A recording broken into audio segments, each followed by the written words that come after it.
Welcome to Sahel Sejuso. Today we are going to discuss about periodic table and electron configuration.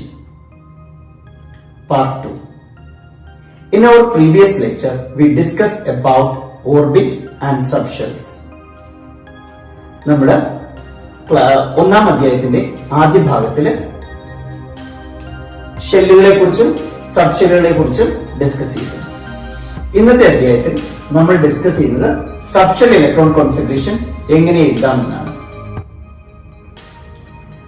ഊർജ്ജനില കൂടി വരുന്നതിന്റെ അടിസ്ഥാനത്തിലാണ് സബ്ഷെല്ലുകളെ നമ്മൾ arrange ചെയ്യുന്നത്. സബ്ഷെല്ലുകളെ arrange ചെയ്യുന്നത് അവയുടെ ഊർജ്ജനില കൂടി വരുന്നതിന്റെ അടിസ്ഥാനത്തിലാണ്. 1s, 2s, 2p, 3s, 3p, 4s,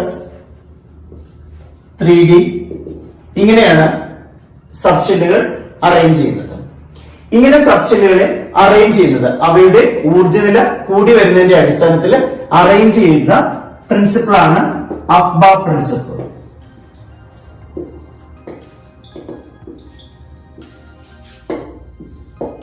According to Afbah principle, the electrons are arranged in the increasing order of their subshell configuration.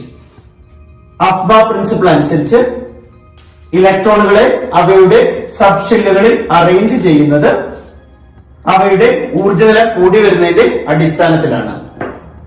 ഉദാഹരണമായി magnesium atomic number 12. Atomic number of magnesium is 12. The number of electrons in magnesium is 12. ഇതിന്റെ electron configuration നോക്കുകയാണെങ്കിൽ 1s2, 2s2, 2p6, 3s2. ഇതാണ് മഗ്നീഷ്യത്തിന്റെ subshell configuration. The subshell configuration of magnesium is 1s2, 2s2, 2p6, 3s2. ഇങ്ങനെ subshell configuration അറിയാമെങ്കിൽ നമുക്കിത് ഏത് പീരീഡിലാണ് ഏത് ഗ്രൂപ്പിലാണ് എന്ന് പ്രെഡിക്റ്റ് ചെയ്യാനായിട്ട് സാധിക്കും. സബ്ഷെൽ കോൺഫിഗറേഷൻ നോക്കുമ്പോൾ അവസാനത്തെ സബ്ഷെല്ല് എന്ന് പറയുന്നത് 3s ആണ്. അതുകൊണ്ട് magnesium belongs to third period. Magnesium മൂന്നാമത്തെ പീരീഡിലാണെന്ന് പറയാം. ഇനി അവസാനത്തെ ഇലക്ട്രോൺ ഷെയർ ചെയ്തിരിക്കുന്നത് 3sലാണ്. 2 ഇലക്ട്രോൺ ആണ് ഷെയർ ചെയ്തിരിക്കുന്നത്. അതുകൊണ്ട് ഗ്രൂപ്പ് എന്ന് പറയുന്നത് സെക്കൻഡ് ഗ്രൂപ്പ് ആണ്. അതായത് magnesium belongs to third period and second group. ഒരു മൂലകത്തിന്റെ സബ്ഷെൽ കോൺഫിഗറേഷൻ അറിയാമെങ്കിൽ നമുക്ക് ആ മൂലകം ഏത് പീരീഡിലാണ് ഏത് ഗ്രൂപ്പിലാണ് എന്ന് പ്രെഡിക്റ്റ് ചെയ്യാനായിട്ട് സാധിക്കും. അതുപോലെ തന്നെ പീരിയോഡിക് ടേബിളില് മൂലകങ്ങളെ 4 ബ്ലോക്കുകളാൽ തരംതിരിച്ചിട്ടുണ്ട്. In modern periodic table the elements are arranged in 4 blocks according to their subshell configuration. The elements in which the last electron enters in S subshell belongs to S block elements. പീരിയോഡിക് ടേബിളില് മൂലകങ്ങളെ അവരുടെ subshell കോൺഫിഗറേഷന്റെ അടിസ്ഥാനത്തിൽ 4 ബ്ലോക്കുകളായി തരംതിരിച്ചിട്ടുണ്ട്. അവസാന electron enter ചെയ്യുന്നത് എസ് സബ്ഷെല്ലിലാണെങ്കിൽ അത് എസ് ബ്ലോക്കിലും, പി സബ്ഷെല്ലിലാണെങ്കിൽ പി ബ്ലോക്കിലും, ഡി സബ്ഷെല്ലിലാണെങ്കിൽ ഡി ബ്ലോക്കിലും, എഫ് സബ്ഷെല്ലിലാണെങ്കിൽ എഫ് ബ്ലോക്കിലും ഉൾപ്പെടുത്താം. According to the subshell configuration of elements it can be classified into 4 blocks: S block, P block, D block and F block. If the last electron enters in S subshell, it belongs to S block. If the last electron belongs to P subshell, it included in P block elements. If it is in D subshell, it belongs to D block elements. If it is in F subshell, it belongs to F block elements.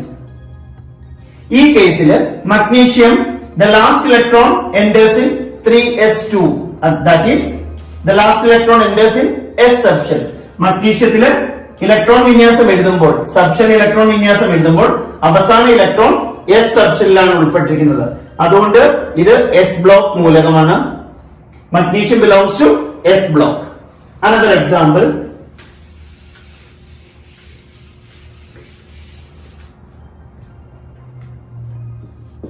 chlorine, its atomic number is 17. ക്ലോറിന്റെ atomic number 17 ആണ്. ഇതിന്റെ subshell configuration electron വിന്യാസം നോക്കുകയാണെങ്കിൽ 1s2, 2s2, 2p6, 3s2, 3p5.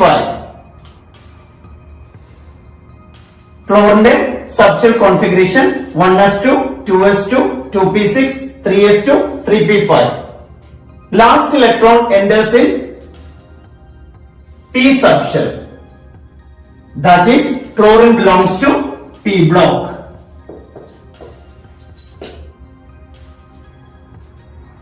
Last electron enters in 3p. Chlorine belongs to period 3. Last electron enters in 3p5, 3p5 and 3s2. Group is 7. Chlorine belongs to p block, period 3 and group 7. Another example,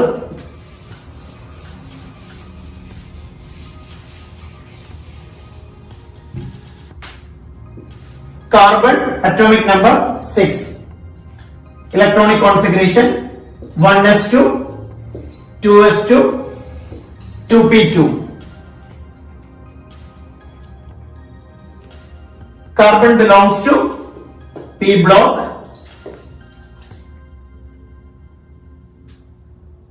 (2s2, 2p2). Group 4, period 2. Carbon belongs to p block, group 4 and period 2.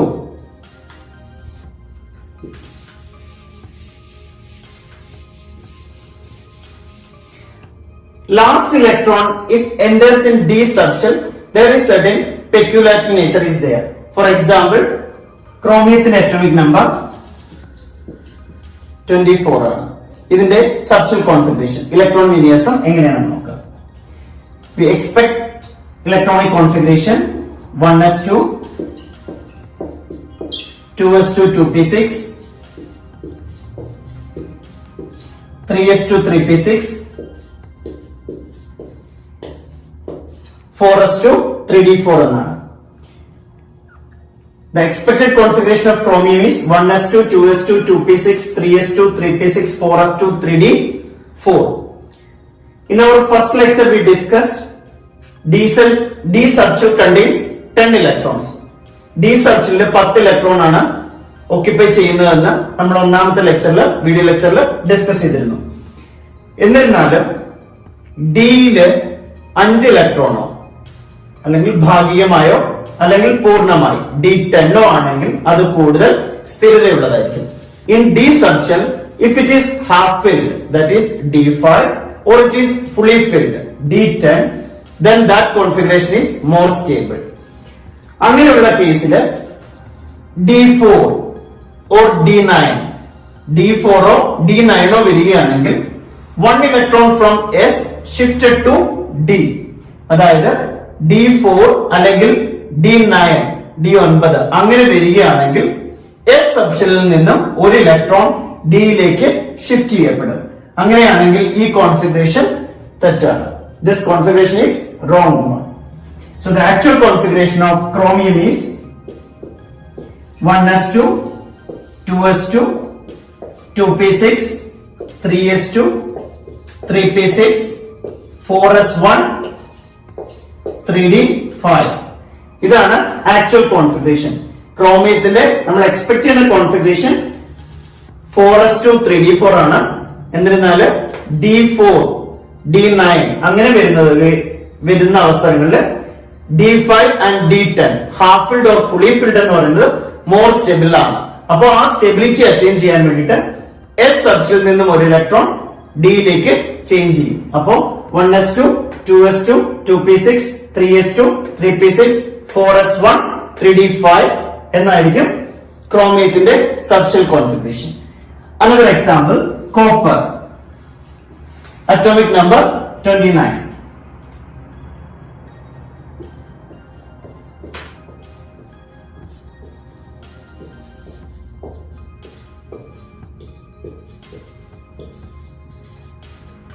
ഇതായിരിക്കും expected configuration. Expected configuration of copper is 1s2 2s2 2p6 3s2 3p6 4s2 3d9. ഈ കോൺഫിഗറേഷനിൽ 3d9 ആണ് notice ചെയ്യുന്നത്. Just before we mention d4 or d9 is not stable, but d5 and d10 are more stable. To attain this stability, one electron from s subshell shifted to d. അതായത് d4 ഓ d9 ഓ ആണെങ്കിൽ അത് stable ആയിരിക്കില്ല. D5 D10 എന്ന് പറയുന്നത് stable condition, അതായത് stability കൂടുതലായിരിക്കും. അപ്പൊ ആ സ്റ്റെബിലിറ്റി അറ്റൈൻ ചെയ്യാനായിട്ട് ഇലക്ട്രോൺ വിന്യാസം 1s2 2s2 2p6 3s2 3p6 4s1 3d10. ഇതാണ് ക്രോമിയത്തിന്റെ കോപ്പറിന്റെ electronic configuration. The case of chromium and copper, its electronic configuration is 1s2 2s2 2p6 3s2 3p6 4s1 and 3d5. In the case of copper, 1s2 2s2 2p6 3s2 3p6 4s1 and 3d10.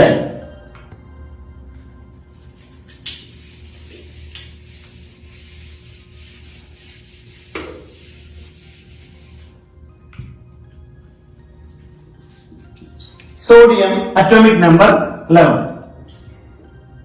11 electron ആണ് സോഡിയത്തിലുള്ളത്. അങ്ങനെയാണെങ്കിൽ അതിന്റെ electron configuration 1s2 2s2 2p6 3s1. Neon atomic number 10. 1s2 2s2 2p6. അതായത് നമ്മൾ electronic configuration എഴുതുമ്പോൾ when we are writing the subshell configuration, we can reduce this configuration to the nearest noble gas configuration. അതായത് സോഡിയത്തിന്റെ electron വിന്യാസം എഴുതുമ്പോൾ 1s2 2s2 2p6, ഈ 1s2 2s2 2p6 എന്ന് പറയുന്നത് നിയോണിന്റെ configuration equal ആണ്. അങ്ങനെയാണെങ്കിൽ സോഡിയത്തിന്റെ കോൺഫിഗറേഷൻ നമുക്ക് നിയോണിന്റെ കോൺഫിഗറേഷൻ അതിനുശേഷം 3s1 എഴുതിയാൽ മതി. അതായത് the configuration of sodium is configuration of noble gas neon.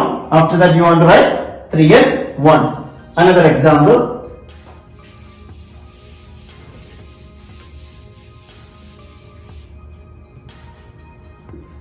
potassium atomic number 19. 1s2 2s2 2p6 3s2 3p6 4s1. Argon noble gas ആണ്, അലസവാതകമാണ്. അതിന്റെ atomic number 18. Configuration 1s2 2s2 2p6 3s2 3p6. ഇങ്ങനെ വരുന്ന അവസരങ്ങളിൽ പൊട്ടാസ്യത്തിന്റെ configuration നമുക്ക് ഇങ്ങനെ എഴുതാം: argon 4s1, because 1s2 2s2 2p6 3s2 3p6. This configuration is equal to the configuration of argon.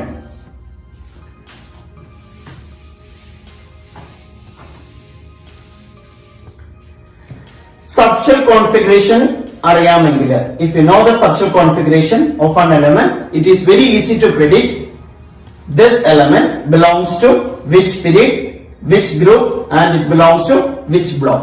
One example, Aluminum, atomic number 13. Its electronic configuration 1s2, 2s2, 2p6, 3s2, 3p1. Last electron enters in p subshell. So aluminum belongs to p block.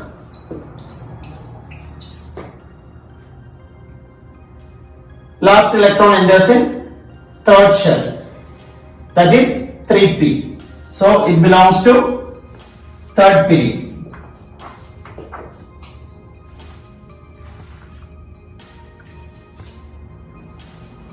It belongs to third group.